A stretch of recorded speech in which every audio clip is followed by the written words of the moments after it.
سلام دوستان، قسمی که میبینید اینجا ما کراچای مالچه اینجا در 1 متری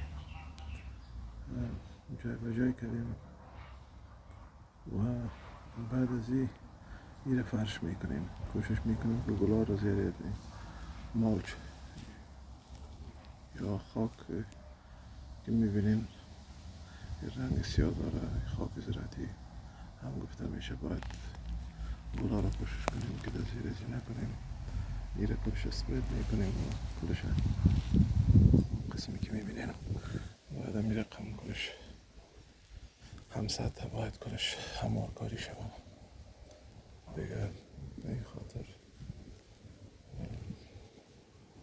ما این قسمت ها رو همشه هموار کردیم.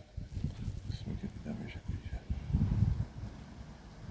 دیگر کوشش بکنیم که بعد از که این مالچ انداخته شد به زودترین فرصت آب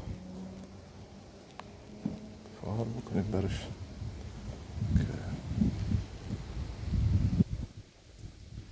تمام قسمت ها باید آبگیری شود و قسمت هایی که میفهمید که مشکل داره یا لیک هست لیکایش باید